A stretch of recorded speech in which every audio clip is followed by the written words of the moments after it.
Good morning, everybody. Wisconsin's 25th District Senator Romaine Quinn is our very special guest today, Wednesday, April 26th, 2023. For DrydenWire.com, I'm Ben Dryden, and we are streaming this month's live chat with Senator Quinn a day early, as we usually have these scheduled the last Thursday of every month. So I apologize if some people were expecting this tomorrow. We put up a post on the website yesterday just to let everyone know it was actually going to be a day early. Quick special thank you to some of our guests this month, including Sawyer County Judge John Yackel, Ignite Dispensary CEO Timothy Fry, Wisconsin's 10th District Senator Rob Staffschold, Shellick Superintendent Todd Fellhofer. Kirk Anderson had his show, The Kirk Anderson Show, with his guest Janet E. Johnson, talking about AI and Chat GPT. That stuff was awesome, man. And of course, Barron County Sheriff Chris Fitzgerald, as he co-hosts with me our weekly Positive Tuesday with Ben and Fitzy shows. You can watch a recording of those and all of our previous live shows on our website at DrydenWire.com, on our Facebook page, or it's probably easiest just to go to our YouTube channel. That's where we store all of our videos, just youtube.com/DrydenWire. But today, we welcome back for our monthly chat Wisconsin's 25th District Senator Romaine Quinn. Romaine, good morning, sir. Awesome. Morning. Happy to be back. Yeah, how are you? I'm doing good. So, why are we, what's that? I said I'm above ground. Another day in the Capitol. It's good. Yeah, you're still down there. That's good. Again, Fitzy will be happy. He likes seeing his representative down in Madison. I remember. So why are we doing the show a day early? You must have something going on tomorrow. So what do you have going on tomorrow? Yeah, it's just busy days, and it starts early in the morning. So I appreciate you and the viewers accommodating my switch. So it's I didn't really have a choice. So yeah, I did tell you I have to switch. When a senator says we're doing the show on Wednesday, who am I to say no? So no, that's perfectly fine. Every day is busy down here. I think I have 6 or 7 meetings scheduled back to back just today, which are there's various groups, right, that all want to come down and participate, be heard, make their asks, legislative wise, policy wise, budget wise. Yesterday was very busy. We caucused and going over all the issues, and then obviously tomorrow is more of the same. So everyone's just trying to get their 3 minutes to make their concerns and voices heard. Now, if I recall, because I hear a lot of these words and I don't always know what they mean, but I think I know. But a caucus that's not like a small group of people. That's like, maybe I'm wrong.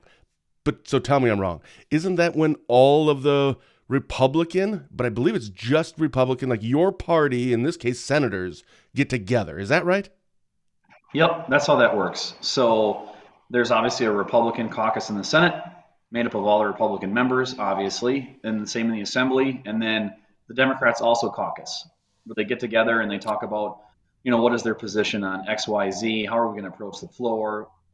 Issues to debate, etc. So, yeah, we are caucusing a lot now going forward because we're trying to stake out, okay, where is the Senate Republican caucus on education, on childcare, on housing, on infrastructure, right? As we head into the budget, so we can be on the same team, and not everyone's going to like the overall position necessarily on everything, but the caucus has to get an idea of where the Senate's going to stake out what our position would be. So That's why we get together and quote unquote caucus. Got it. And good morning, Larry, and good morning, Jody, who are joining us this morning. So on these caucus, because by the way, this is awesome. These are my favorite shows. Because I usually will have a couple topics written down, and I'll have my pen and paper, and I'm kind of I've moved everything because I have no idea what we're talking about because I didn't really prepare for this. But I love those kind of shows because we're just winging it, whatever you want to talk about. I did post something this morning you had sent. It was a guest column. I didn't read it on purpose because I figured that's something you probably wanted to talk about. But real quick on the caucus thing, does that get kind of heated? I mean, obviously not everybody's going to agree on everything. Even Republicans aren't going to all agree. And I don't mean heated as in yelling. I don't care about that stuff. I mean, does it get heated as in there's a lot of passion and I don't know how we're going to move forward? It's like a jury room. We're all here to try to do the same thing and be on the same page, but there's some people who truly believe that person's innocent or that person's guilty. Or that person's and when you finish these, not everybody's going to get what they want. How does that work? You're exactly right. I mean, that is how it works. So I remember in the Assembly, some of them would get quite heated. because when you have 62 type A personalities in one room and have to come to a consensus and everyone's got the best idea, that makes it pretty difficult. Yeah. So that's what I tell people too. Whatever the issues you care about, or whatever you assume you think your politicians know about it, a lot of it doesn't always fall just on party line. Not every Republican agrees with every other Republican on every issue. So I don't. We haven't had any heated caucuses in the Senate. Most people, I mean, we know we're on the same team, but there are times where it's no, they're critical of each other's bills, or frankly, this idea doesn't have a lot of merit, and we're not going to do it. And we try to come together, like, okay, are there the votes for it? So our rule is we have to have at least 17 votes, 17 Republican votes to pass a bill. And so right now we have 22 members. We will once Dan Knodel gets sworn in. And so if you lose 6 people in our caucus, a bill is dead because you need at least 17 votes. Got it. And so nothing will get to the floor without 17 Republican votes. Well, you have a unique perspective because you were in the assembly. Now, and you said you really haven't had any heated things so far. Well, first, it's early still. So maybe, hopefully we'll get some more of those. Really. But is it also perhaps because there's fewer assembly, right? I mean, there's obviously 3 times more people in the assembly than in the Senate. Does that help at all, or does that make it harder? Are there any challenges looking at when I was in the assembly and doing a caucus with the assembly, now a caucus with the Senate? I think it's very similar in terms of the ideas, the perspectives, because those assembly members come from the same area and usually are pretty in tune with what their senator thinks too. But it's easier in the fact of there's half the people in the room, right? Or a third of the people in the room. Yeah. So that makes conversation a little easier. Instead of 3, 4, 5 assembly reps standing up and saying why this matters, there's one senator doing it, right? So things go a little quicker, but I wouldn't say a whole lot in terms of substance really changes. A lot of the ideas, factions, where people are coming from are pretty similar in both bodies. Is there So yeah, something in the Senate that you are now responsible for that you didn't have to worry about when you're in the assembly? Like there a specific thing, because a lot of times I've seen the Schoolhouse Rocks thing, and a lot of the assembly, and then it goes to the Senate. But there are some things that never go to the assembly, right? It's just it's a Senate decision, or at least that is nationally. Is that how it works in Wisconsin legislature, in a state legislature, where there are some things that it's the Senate's decision? Assembly's got nothing to do with it. You have to do nothing. We are the ones that take care of this. yeah. So I think the biggest difference between the two houses would be the Senate's role is to consent on a lot of appointments, right, or to approve appointments. And so in the Senate, we have full reign to approve or reject who the governor wants for his cabinet secretaries. We are also the approving body for who sits on all these boards, right? We have boards and commissions and advising committees on all sorts of issues across the state. The governor makes his appointments. Sometimes they're legislative appointments, but those have to come before the Senate to be approved. So there's a lot of oversight responsibility there, which is it's been fun, frankly. So, for instance, right now I have issues with the state's wolf plan. There are a number of issues with it, right? So when the federal government finally delists wolves again because they're not endangered in Wisconsin, we'll have our own season again. And right now, the department is coming up with a new plan on how to manage the wolves. And I have 2 glaring problems with it. One, it doesn't set a population goal. And so I don't know how you manage a population without a numerical value in mind. And then 2, there's carve outs around our tribal reservation lands, meaning that if I'm a private landowner and I'm within a couple miles of a reservation, I'm legally being kept from being able to hunt wolves on my land just due to my proximity to a reservation. And I believe in my private property rights to be able to legally hunt a wolf once that season comes back. So that's just 2 glaring issues of a number of issues. And so how can I relay that to the department as they're moving this plan through? Well, one, I have a vote on whether or not to confirm the secretary. And number 2, there's the Natural Resources Board.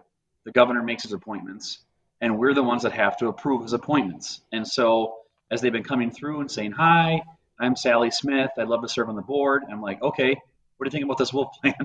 If you give me the wrong answer, we're probably not going to. We're going to have a, So yeah. there's where some of your oversight can come in on some of that stuff. So I've been pretty vocal on that in particular, where I'm not voting to confirm anyone until we get some firm answers on what that'll look like, because we're going to have a natural resources board made up of 80% of people who aren't in wolf country telling us what our situation will or won't be. And so until I get reassurances, I've made it clear that I'm a no. So that's where it's been interesting to be able to flex some of the Senate's authority over some of those issues versus in the Assembly, I wouldn't have had that opportunity. Yeah. We have a question here. It's long. I don't think I can put on the screen. I don't remember if I told you how to look at comments on this program. There should be a button on your screen that just says like reactions or comments or chat maybe. I see the comment from Jody when she wished us a good... from a Shasta. Do you see that one yet? I don't see it. All right. Well, I'm going to put it on. These automatically go after 15 seconds, but it's really long, so we may have to put it back up. But there's a question. Good morning. Since Romaine hasn't made public comments about child care accounts funding in the state level, I would like to address the huge child care crisis in the state since 2010. 4,000 child care scheme. Specifically, District 25 is 31, about 3,200 child. Get that back up. 3,200 child care spots and needs at least 3,600 more to adequately serve children and families. All right, so I guess I didn't read it all the way through. I'm not sure exactly what the question is, other than, I guess, your comment on this. Sure. Yeah, and actually, Shasta and I have been going back and forth with some comments on a different page regarding childcare. So I addressed it a little bit. But so I don't know anything about this. So and maybe there's other people that don't really know that much about this. So first, explain what is this all about? I mean, obviously, childcare, but so childcare is a huge issue, and it's across the state. And the lack of affordable childcare is really holding a lot of families back, both financially, because one, a lot of times parents can't even go to work. So it's an economic development issue. We don't have enough workers to fill the jobs we have today. And parents are paying more and more out of pocket for childcare expenses. So how do we fix that, right?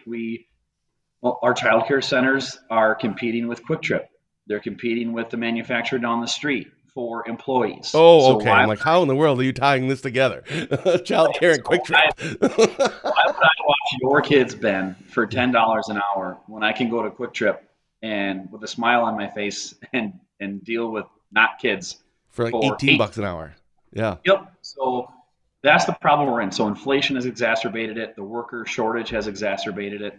And so we are at really a crisis point of how do we find more options for families. So the federal government during the pandemic came out with a child care counts program, and they sunk $340 million into our child care facilities across the state. They ran it through the state, gave it to us, and then that was a direct payment to these places to help keep them open during the pandemic and then to pay their people more. So a vast majority of them, they use this money directly to raise wages. So instead of maybe making $12 an hour, maybe we can pay our staff $15, $16 an hour. Out of curiosity, how long was that for? Was it like a year thing, a 2 year, or was this it's a thing now and they're just going to keep paying all that?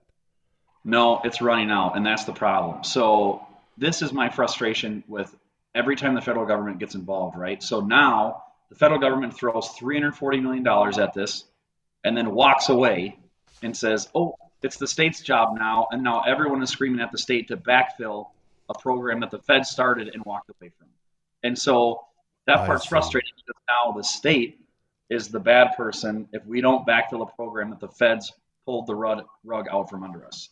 And so it was, I think, like a 2-ish year program. It's coming up. Shasta says it's about to expire in June. Funds will reduce by half. Yeah, that's kind of... I've heard about that before in something else, and I think there was this debate about should the state, and this could have been a few years ago, Wisconsin. I wish I remember the topic now, but it was, should we accept funds from the government? And it wasn't that we wouldn't want that money. It was kind of what you were talking about. The problem is it was like a tiered thing, but after 3 years, we have to fully fund this now, and we don't, well, that's a lot of money, and we haven't budgeted that in yet, so it seems similar to that. Because, now all of a sudden it's, okay, we got you hooked. And now everybody loves it. And it's, well, wait a minute. Now that money ran out. Now we do have a surplus. So is that kind of what Shasta's getting to here in that discussion of if we have, and I don't know that much about it. All I know is I see a few headlines, there's surplus and we're doing okay, right? that maybe we can take some of that? Do you think that there is a risk of this just going away? Because that doesn't sound like it's going to end well if we don't put anything into this. Or is there like Right. a plan B? Here's a better approach. So it's complicated, but Of yes, I course. think there's got to be some funding. I can tell you that the probability of the state funding, just from conversations I've heard with my colleague, of funding that at the full amount is pretty slim. Because? But we know if we do nothing, that we will have childcare centers that close and will exacerbate this childcare shortage even more. And so doing nothing, I don't think is an option. Right. The problem is like this issue, we're talking in the totality of the whole budget, right? If we spend 800 million on K through 12, 500 million on the cost to continue for DHS, we give state employees a 2% and a 2%. All the funding priorities we have, this 340 million has to fit in there. And so right now, for instance, we have about a $2.3 billion pot of ongoing money we have to play with to invest in areas we're concerned about. 340 million out of that 2.4 is a significant chunk. That's a big chunk. It is a big chunk when we're talking about what else goes into schools, technical college, the UW, corrections. We have a 40% staffing shortage in some of our prisons. So we have needs across the board. So in the context, like, does everyone support childcare? Yes. Do we Yeah. have? Yes. And then I think we're going to have to get creative. So instead of, I think I mentioned on a different program, there is a program right now that incentivizes businesses to help with the cost of childcare or to buy your employee a spot at a childcare center. So maybe as a business, I would offer that as a part of the benefit package where if you come work for me, I'm going to buy a spot in a childcare center down the road so you have daycare so you can come and can afford to come work for me, right? So how do we incentivize and tie in the business aspect of saying, hey, your employees, if you need employees, you're screaming for people, you have to understand the root causes of why there are moms and dads sitting on the sidelines. It's because they can't afford childcare. Mm. So if we can work together to address that, I think we could get people out of the sidelines and back to work. Now, again, some people might want to stay home and raise their kids, and that's great, and that's their choice, right? So some people aren't in this issue. At the end of the day, the problem is what the pushback is, where do you draw the line, right? We constitutionally require to educate every child, which I agree with, which is great. Are we required to pay for someone else's childcare? Are we required to feed someone else's child, clothe someone else's child? We want to help people. We want everyone to have what they need and to be successful. But I know a lot of pushback is, where does it stop? At what point is it your child, your responsibility to provide childcare, however you figure that out, versus the state, right? I'm sorry. So I guess I didn't really piece that together or put it in a context until now. I thought this was, which I shouldn't have. In my mind, I was thinking this is somehow tied to, there's like childcare stuff that's like in schools, right? Or I know I don't know about locally, but it's tied in. So that's what this is. It is state funds, or right now federal, but soon to be state. And I get why they did the federal thing because of the COVID. Holy cow. I think that was really a good idea without knowing much about it, because we don't have kids in childcare. Therefore, I'm ignorant to this issue right now. Yep.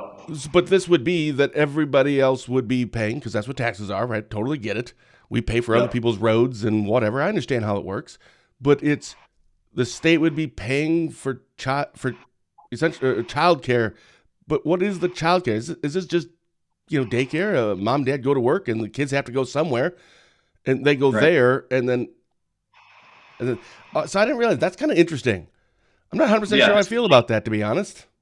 The money would flow into licensed child care facilities. So it could be centers, it could be people that do it out of their home and are licensed only for a handful of kiddos, but it has to be a licensed facility. So again, I see the need, I appreciate the need. Child care is not cheap, and I think it's ignorant to my colleagues to say, well, I paid for my kids 40 years ago, you should pay for yours. I get that, but your mom and dad, your grandparents watch your kids, right? Or you had an aunt that stayed home, or you had those opportunities where families they don't exist the same way anymore. We don't have the same capability to just drop them off at grandma and grandpa's, or have your mom retire early and raise the grandkids while you're at work. So unfortunately, a lot of those situations just don't exist for many people anymore. And so we have to reconcile if we need more workers to expand our businesses. Some of them are on the sidelines due to the lack of affordable childcare. Yeah, so we'll put a bow on it with this. Shas's last thing here, I like the very end that leave them hanging childcare teachers living in poverty because pay is so low. So that seems to be a common theme with everything right now, is pay is so low. DAs and public defenders, law enforcement, and teachers. I think at this point, and I'm not saying this sarcastically, like all of these jobs are they're all underpaid. But when did that all of a sudden happen? When did, like 7 years ago, it was fine. Or I don't know, I'm just throwing that number out. Maybe 10 years ago. It's like, okay, no, everyone's fine with, cops get paid fine, and lawyers and teachers. And all of a sudden, everybody is wildly underpaid. It just can't be random. Does that have anything to do with inflation? Like, how does that work? Like, everybody is wildly underpaid, and somehow Quick Trip is giving people $18 an hour to work part-time, Right. which that's fantastic. My daughter, she's 20. She's going to school, and she lives in Bloomer, going to school in Eau Claire at the tech school, and she has a part-time job, and she's making $18 an hour. Yep. That's awesome. I'm like, that's crazy. Yeah. Yeah. No, you're right, though. It is partly inflation. So it's really frustrating because, take an example, road funding. We worked very hard to try to catch our infrastructure up when I was in the assembly, plowing more money into GTAs, general transportation, monies for townships, counties, munis, etc. And so we were starting to make gains. Then inflation hits, prices go through the roof, and we actually are backwards now compared to when we were actually catching up. So it's the same thing with employee pay, right? There was a time where, yes, childcare providers weren't making a lot of money. Let's say you were paying staff $10 an hour. Well, everyone down the street was making 12, 15. So you were always a little bit underpaid. Well, now you're still at $10 an hour because rates don't. You can't just price people out of childcare. You can't just raise the rates uncontrollably, right? Or you don't exist. But now those same people down the street are making 18, 19, $22 an hour, and you're still at 10. And so how do we find a way, like you said, to catch some of those people up, whether it's DAs, public defenders, child, Whatever, fill in the blank at this point. And speaking of that, so this is interesting. So Shasta clearly has a passion about this. Totally respect that. Yep.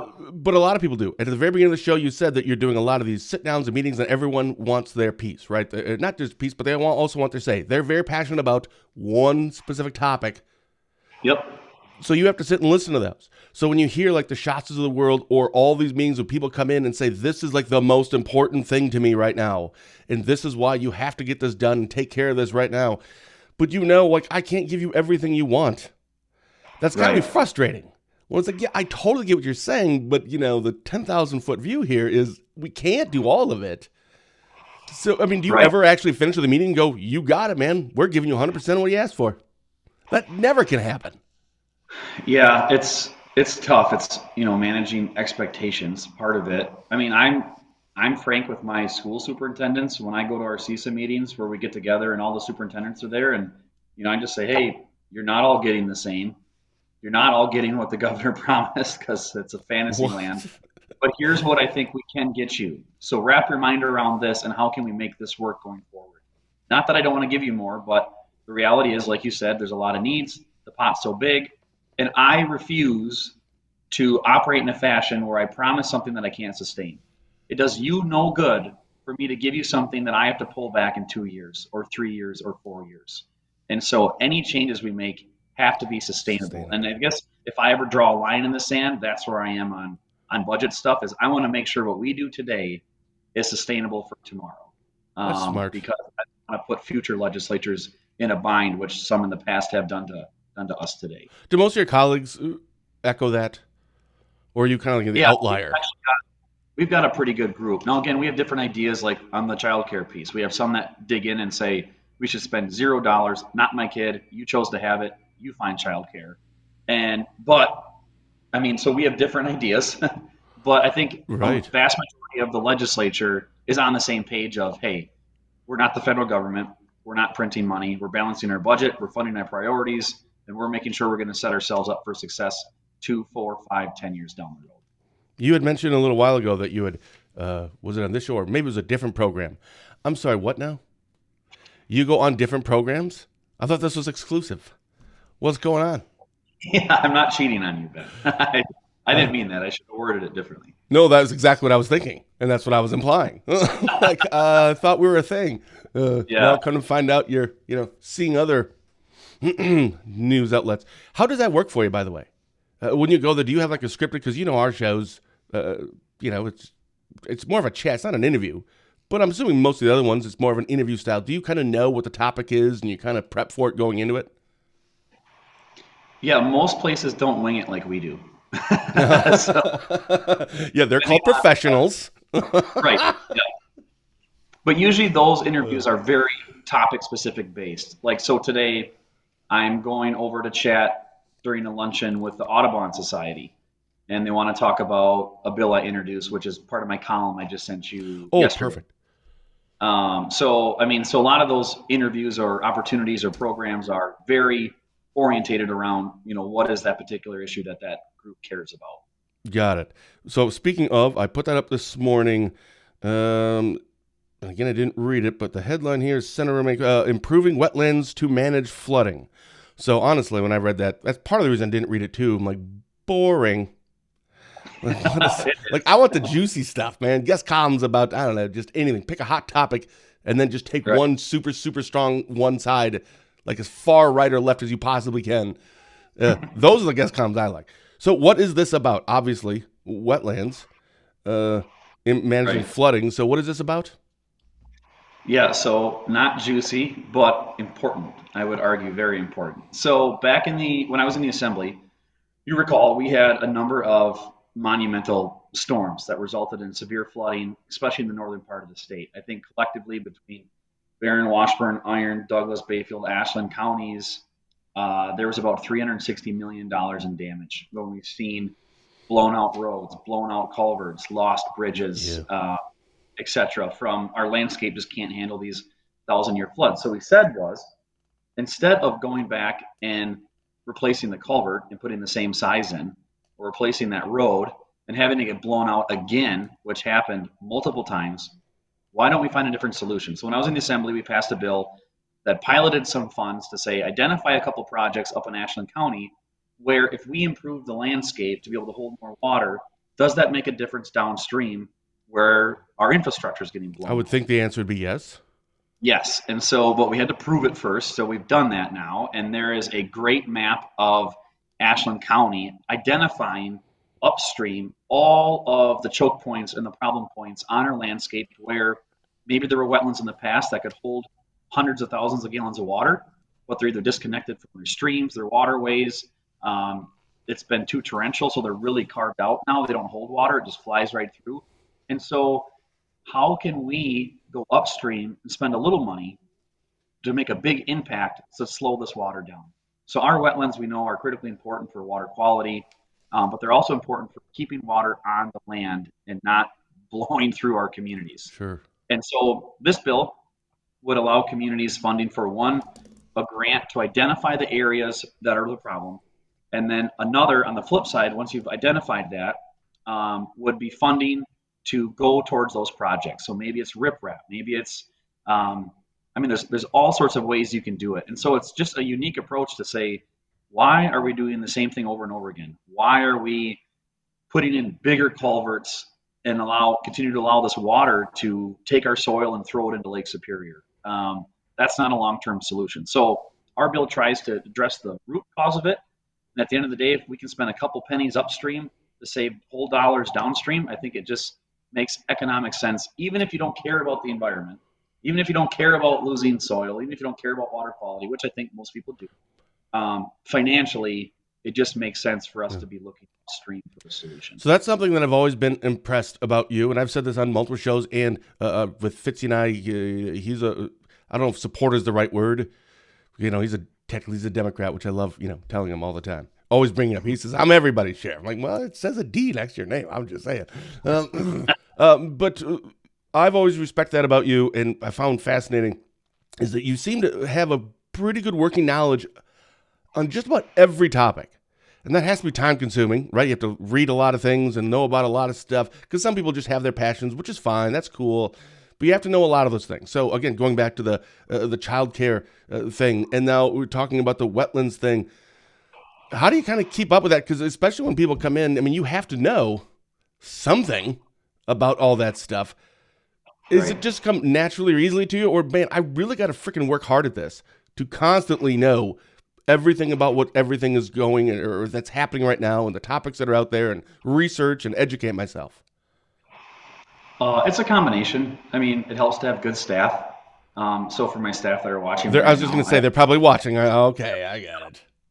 so that helps to keep me organized. But no, I've always found if I've read something or I've heard it, it tends to stick. And so whether I know a lot about it, I can regurgitate it Sure, back sure. out what I've Yeah. heard or read.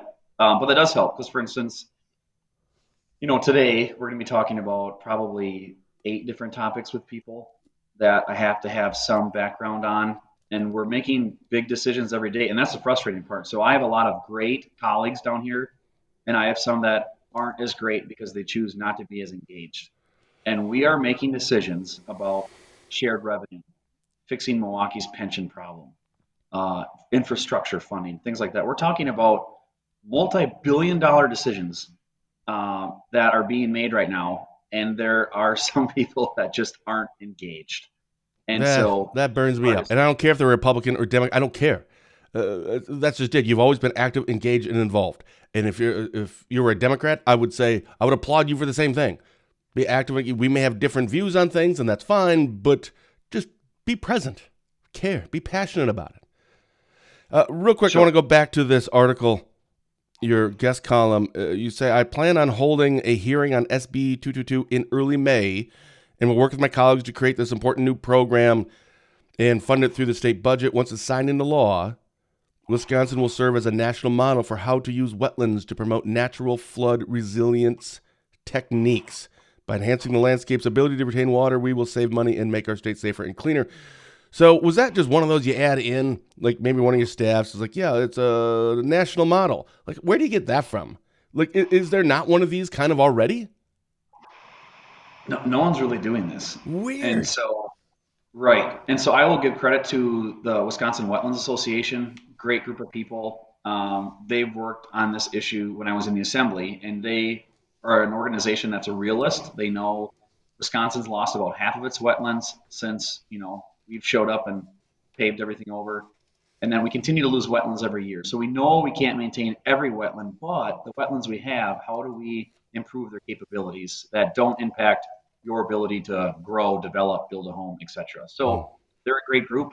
And it's those groups that help us be better legislators, right? So when we talk about, evil lobbyists or special interests or dark money or things like that, I mean, anyone that walks into my office is a lobbyist, right? Because they're lobbying me for an issue they care about, whether it's a church group, whether it's WMC, whether it's Planned Parenthood, I mean, everyone that lobbies is a lobbyist, and they're not all bad. And frankly, they provide us information to be effective legislators. So if the Wetlands Association didn't say, maybe we should do something different and had that meeting with us, 5, 6 years ago, we wouldn't be here because I can't possibly come up with this stuff on Right. my own. Right.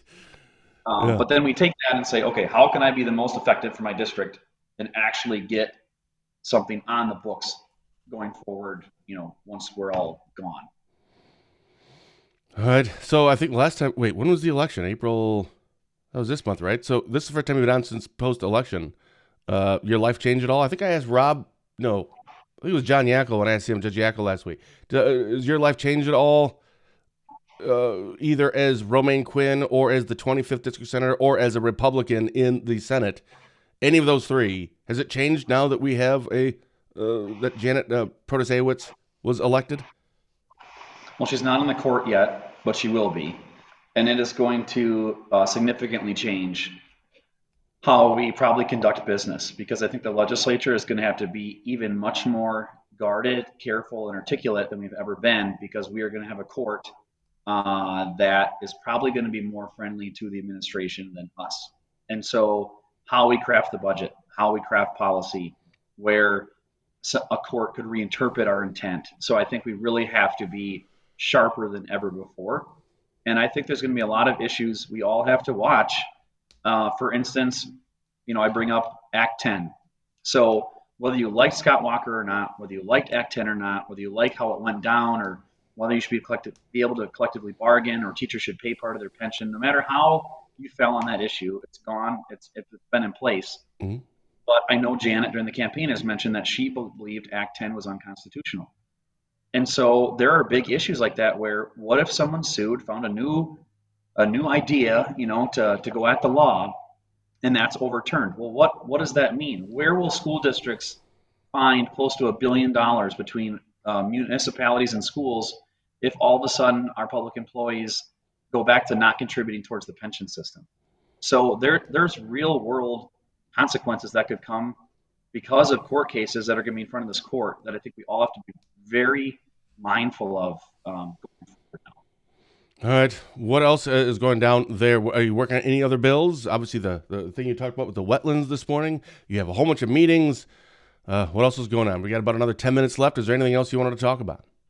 Yeah, I think there's a really exciting opportunity right now, and there's a lot of debate going on. There's a lot of stuff I can't talk about, but in terms of shared revenue. And so for those that don't know, each community, whether you live in the township, the city of Ashland, Douglas County, Burnett County, your local government gets some shared revenue. The idea was the state collects monies in, and we dole it back out to our communities to fund your police, your fire, your streets, your parks, etc. Mm-hmm. Formula that we've used for years has been broken. For no rhyme or reason, some communities get a ton of money, and some communities next door to them get almost nothing. It's not based on population or anything, or you're... No, because I think I broke it down. Barron County gets half of what Milwaukee County gets.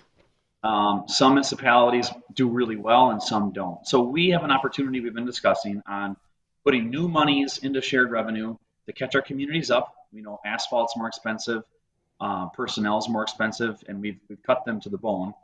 But going forward, how do we change the formula? And so the plan that the Senate has, I've ran the numbers, it would be a monumental change for many of our communities, especially our townships. My township alone would get another $44,000 a year. Ben, that's a game changer. Holy cow. Some of our small municipalities, that's gravel that helped cover the last winter, when we overran out of sand, salt, and diesel because it snowed so much. That would be, you said township, not county. Because even a county, that'd be like, hey, that's pretty decent. But you're talking a township. That's a tiny.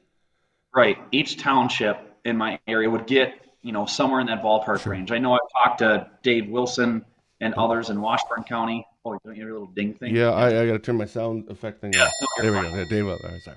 I know, like Washburn County, that's another $360,000 a year. What? That's three officers, right? That's three, additional social workers in DHS to deal with out of place home kiddos. So, wow. But the problem is we are trying to figure out how to wrap in and fix Milwaukee's problems. And so there's a little disagreement between the houses and some other players on how to get that done. But I'm hopeful we can get a deal and that we can see some of that investment in our communities because our roads, we're too far behind. We're not on a repaving cycle that's sustainable. And I know there's a lot of pressures on our local units of government. So help is on the way. It's pretty exciting. This will be the first time in probably a generation there's been any real movement.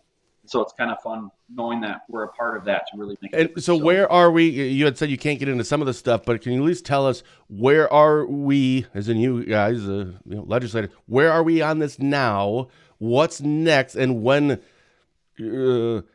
what's the process here? Are we talking, okay, we're going to have another chat next week or something, and then maybe next year we'll look, what's the forecast here? So we will know in, I think, really a couple of weeks on what kind of a deal actually looks like. I think the Assembly is going on their own and releasing their own plan today, which I would argue is frustrating. I hope we could wait and all be on the same page, but is what it is. There's movement. And so I'm hopeful in this budget, we'll know within the next month of what our communities could see once we iron out some of these details. What? Hey, so for next month's show, guess what we're talking about? Yep. And do you think you guys will have like a little breakdown for the 25th district or, rural northwestern Wisconsin kind of a thing? I don't need it for everybody, but, it'd be kind of neat to see some of those numbers of what would be I don't know if that, maybe it's too soon to actually have more of the specifics, but you already kind of threw out a few numbers, like 44 for your township. Washington's 300 and some thousand. So that must already kind of be in the works. So that'd be, be great if that does come to fruition. If you could send some of that stuff, or if you put up a guest column, actually you do a guest column like the day before or every time you come on. It'll give us something to talk about. Yeah, no, we've got all the numbers, and that's awesome. It's going to be a big opportunity. And the best part is we didn't raise taxes to do it. I love it. Monies that we have today, they're ongoing, they're sustainable, and we're not raising your property or income taxes to do it. So now, does Raquel lobby you? You said, pretty much everyone goes to your office that lobbies you, but, at home you have to work from home sometimes. So that's kind of like your office. So does your wife ever lobby you for, okay, hope everything's going well, Romaine? Hey, by the way. She lobbies me to take out the trash. She lobbies me to change the laundry over to the dryer when I forget it. She lobbies me to see, what you need to do is make it fun for her. So that's what I did with Jerusha. Oh man, we're gonna get so much hate mail for this. So I bought a washer and dryer, and it's this, I can't remember, it's LG or something, but it's real fancy washer and dryers because I hate doing laundry. And it's got all the technology, and I bought her like one of those like Samsung Galaxy watches or something, and it connects to the washer and dryer. So like she'll be up here, and then she'll get notifications like on her watch that says that the laundry's finished or it's so bizarre. But now it's like she enjoys doing it, which means I don't have to. See? I'll run that by Raquel. Just do that. Just buy a whole bunch of stuff and make it fun, because laundry's not fun. All right. Any last words? Anything else going on that you wanted to make sure that we talked about that we didn't get a chance to? Yeah, no, we're working on a number of bills. I just had a hearing yesterday on another bill that would allow school board members to volunteer their time and drive buses. Right now we have state law that says if you're a school board member, you cannot volunteer and drive a bus for your district. So why? Always trying to find, right. So we're always trying to find little things where it's like, gosh, it's not even money, but government is getting in our way of allowing our communities to do what we need to do to be successful. And so if you have stories, instances where you're like, gosh, that just doesn't make sense, and if we could only change this, we could incrementally improve the lives of who knows, right? I mean, let us know, because those are things. I'm not on the school board, and I don't drive bus. So if that didn't come to us, I wouldn't have known that's a thing. And so how do we continue to make those incremental changes that make everyone's lives a little better? Well, as 59 saying, it's a motto of our show, and on all of our T-shirts, little things make a big difference. It just does. They add up big time. 100%. That's weird. Yeah, just one of those random things. Like when I said why, isn't like, why did that even why was that even a thing? Like, hey, by the way, we got to make sure none of those, school board members are volunteering driving bus. Like, who said that? Like, yeah, that's a good idea. We should make sure they aren't. Why? Right. I can't tell you that. I did not author that bill. No. All right. What else? Anything else? No, I would just end with we are in the middle of budget time. Joint Finance will start voting on certain agencies, I think, in the next week or two. Ooh. And so we're really coming up to that deadline of, if you have an issue and it requires me to submit a budget motion, we are coming up to the deadline. So continue to reach out to our office. Every email you send is, gone through by my staff. We save everything. I see it all. And we'll try to take your concerns into our consideration the best we can. Yeah, I need the number or the email for your staff, because I'm going to start forwarding all of our motion mail that we get down to your staff, because you are my district senator. So that's how you can help me out. Little things make a big. You can start your staff or you, whomever, they can filter this out and they can respond to all of these. That'd be great. So we're not going to do that. Oh. I feel like you actually had to say that just for clarity. I can see someone watching the show and being like, can you do that for me too? Wait, we can do it. Right. Yeah. Awesome. All right, man. Well, until next month. Awesome. Thanks for having me on. Of course. Special thank you to our guest today, Wisconsin's 25th Senate District Senator Romaine Quinn. Reminder, we chat with Senator Quinn on the last Thursday of every month. Granted, today was on a Wednesday, but whatever. So next month, it'll be May 25th, if I remember from this morning. I'll see all of you this coming Tuesday when Barron County Sheriff Chris Fitzgerald and I will be back for our latest episode of Positive Tuesday with Ben and Fitzy, which as of right now looks like we may be doing it at 8 o'clock, not 8:30. We'll post something on that by the end of the week, exactly what the time is, and we will be joined by the newly appointed Spooner Chief of Police, Mike Kronberger. So until then, for DrydenWire.com, I'm Ben Dryden saying thank you for watching, and as always, have a blessed day.